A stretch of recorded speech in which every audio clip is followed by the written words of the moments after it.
Mereka kan politeis ya, kalau orang rimba tuh percaya banyak dewa. Cuman dalam agama mereka tuh berpikirnya Tuhan ya atau dewa itu maha menghukum, bukan maha pengampun. Makanya orang kota jadi suka berbuat dosa karena diampunin terus.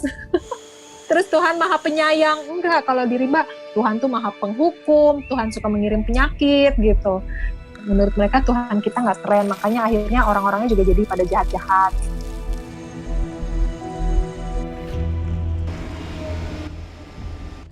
Bunuh diri, kalau kita tidak menjaga hutan kita itu bunuh diri, dan udah kelihatan kan sekarang. Pendidikan di sekolah sekarang ini nggak memberikan awareness ke kita bahwa kita ini benar-benar ada di ujung tanduk gitu loh. Kita ini sebenarnya lagi menghadapi kepunahan massal gitu loh. Sekolah dan sistem pendidikan di Indonesia nggak memberikan awareness tentang itu.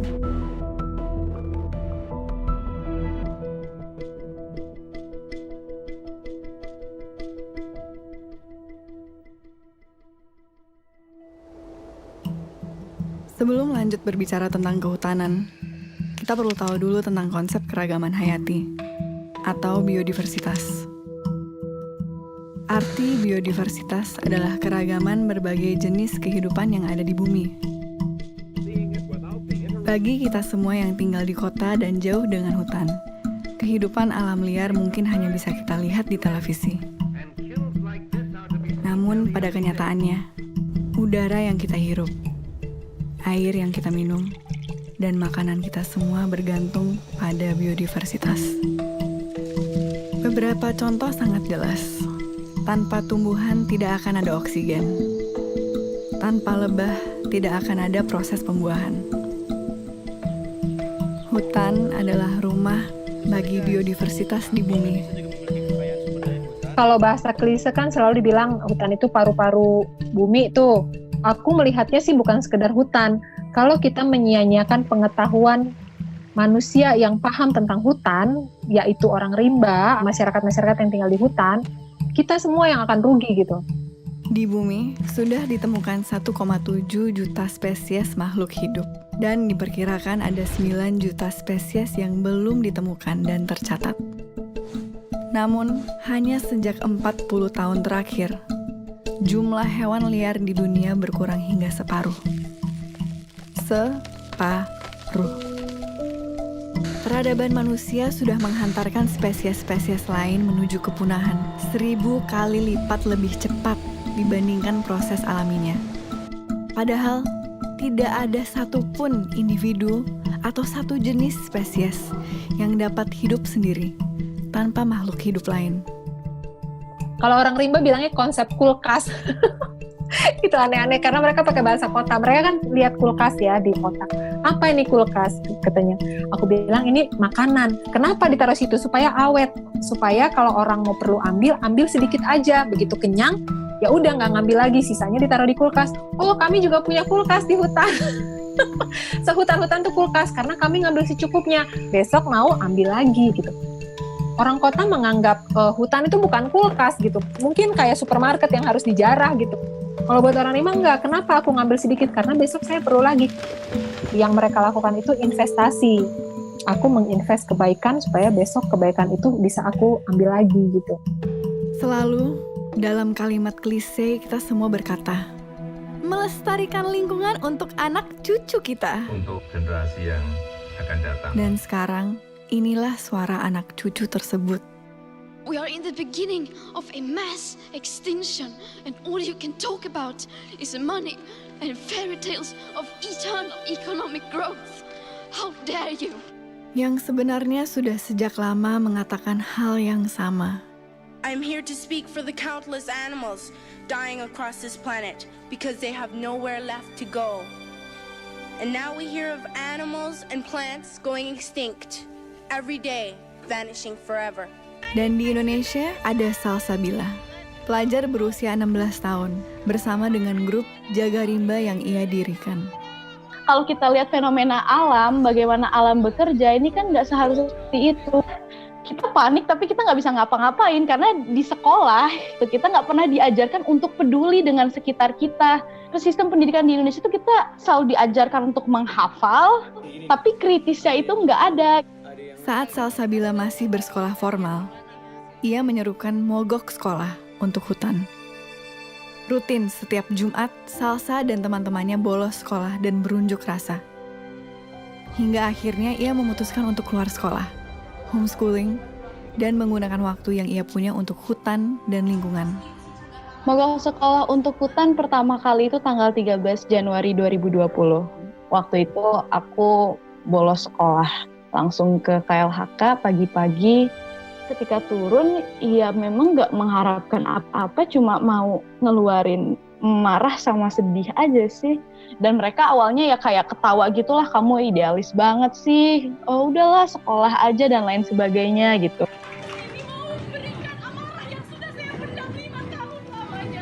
Sebetulnya kalau mogok sekolah itu konsepnya Greta itu ya.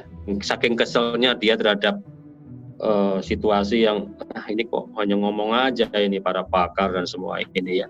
Nah, tapi kalau di Indonesia itu tidak perlu dilakukan, justru minta waktu kepada sekolah untuk menyampaikan pesan-pesan mereka, tidak justru meninggalkan sekolah.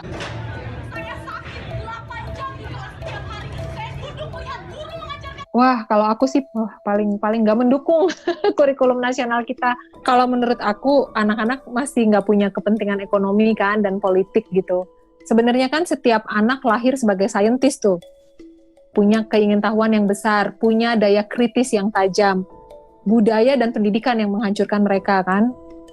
Jangan aneh kalau ada sekolahan yang datang ke masyarakat pedalaman yang masih banyak kobra. Tapi begitu digigit kobra nggak tahu cara ngobatinnya. Seharusnya kalau di sekitarmu banyak kobra, ya kamu harus tahu. Kurikulummu harus tentang kobra dulu.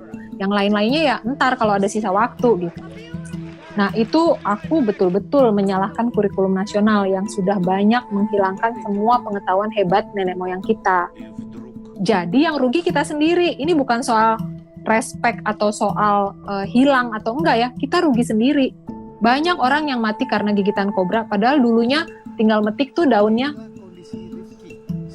Sebenarnya aksi mogok sekolah untuk hutan ini nggak hanya menekankan bahwa hutan ini penting, tapi juga menjadi sebuah kritik untuk sistem pendidikan di Indonesia sekarang. Pendidikan di sekolah sekarang ini nggak memberikan awareness ke kita bahwa kita ini benar-benar ada di ujung tanduk gitu loh. Kami 2 kali aksi itu langsung dipanggil audiensi dan ketemunya langsung dengan Pak Wakil Menteri LHK.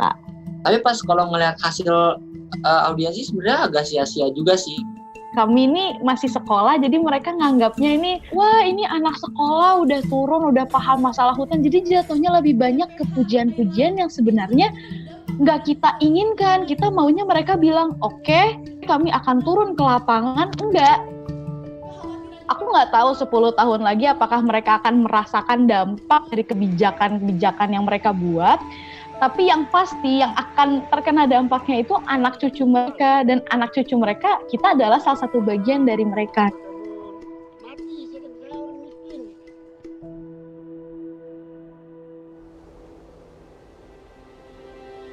Hutan yang damai juga rupanya menyimpan koneksi yang kuat dengan patogen. Kebanyakan patogen tidak berbahaya bagi penghuni hutan, karena mereka telah melalui proses evolusi bersama di hutan. Namun, kemudian menjadi sangat berbahaya saat bertemu dengan manusia kota. HIV, Zika, malaria, Ebola, Nipah, semuanya berasal dari daerah perbatasan hutan yang digunduli. Kalau biodiversity tadi terdisrupted, yaitu virus-virus akan keluar dari hotspot rumahnya masing-masing. Konsep keramat hutan secara ilmiah erat dengan bahaya patogen yang tidak dikenal tubuh manusia. Pilek gitu kan, kita batuk, kita masih bisa tetap jalan. Orang rimba nggak, kena pilek langsung tumbang. Jadi secara genetik nggak terbiasa gitu. Kalau saya malaria langsung tumbang gitu ya. Mereka malaria tetap aja nggak, kayak bersin aja malaria tetap aja bergerak kemana-mana, nggak ada masalah. Makanya penyakit baru itu bisa betul-betul ngabisin populasi mereka. Ini waktu pandemik gini pada lari makin jauh ke dalam hutan karena mereka takut sekali ya. As soon as we withdraw, nature quickly takes over. Could the corona crisis eventually be good for the environment? Jadi kalau dibilang ini menjadi waktu yang pas supaya bumi bisa menyembuhkan dirinya sendiri, mungkin aku bisa kritik bahwa enggak juga. Karena ini bakal terus berlanjut dan sistem ini enggak peduli mau pandemi, mau enggak, eksploitasi harus tetap jalan. Misalkan yang kemarin di Banyuwangi, tambang emas tumpang pitu ketika lagi pandemi, polisi menjadikan alat justifikasi masyarakat berkerumun, kan katanya nggak boleh. Masyarakat Banyuwangi ini berkumpul untuk menjaga supaya gunung mereka ini nggak digali buat tambang emas, diusir, kriminalisasi terjadi, dikeruk juga, terjadi juga. Dan itu lagi masa-masa seperti ini, baru bulan Maret kemarin.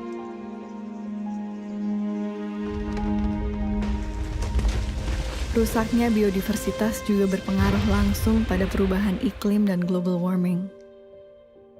Dan permasalahan biodiversitas ini lebih gawat, karena saat suatu spesies punah, tidak ada jalan untuk mengembalikannya.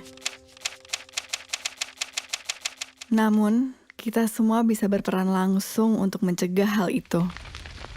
Penggundulan hutan selalu dilakukan dengan alasan agrikultur, membuka lahan peternakan, terutama sapi, minyak sawit, industri kayu, pertambangan, batu bara.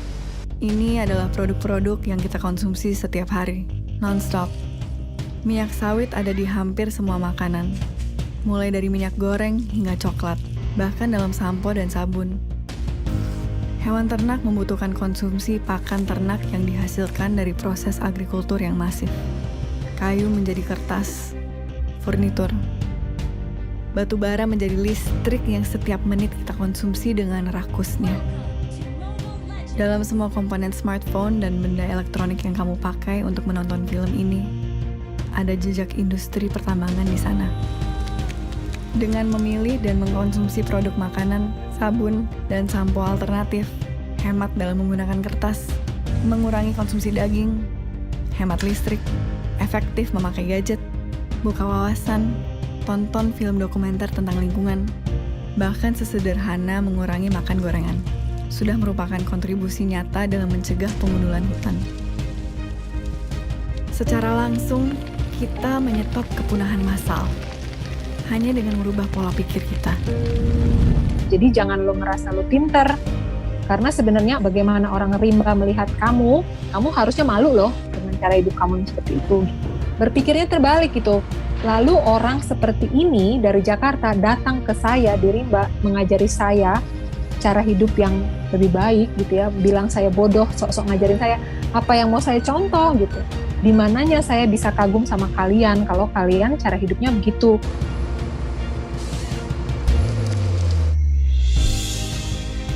Tanpa hutan, tidak ada biodiversitas. Tidak ada lagi ekosistem. Tidak ada oksigen.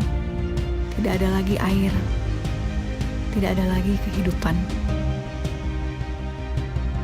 Bumi ini bukan sekedar batu besar berpenghuni yang berputar mengelilingi matahari.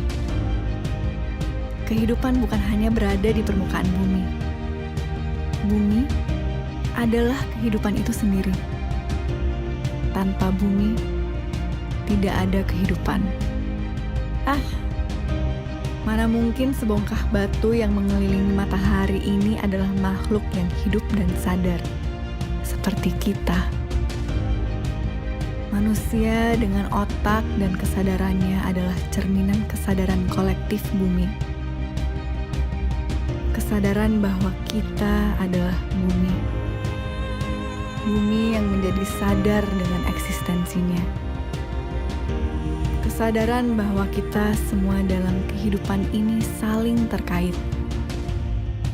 Tidak peduli apa spesiesmu, negaramu, sukumu, apalagi agamamu atau Tuhanmu.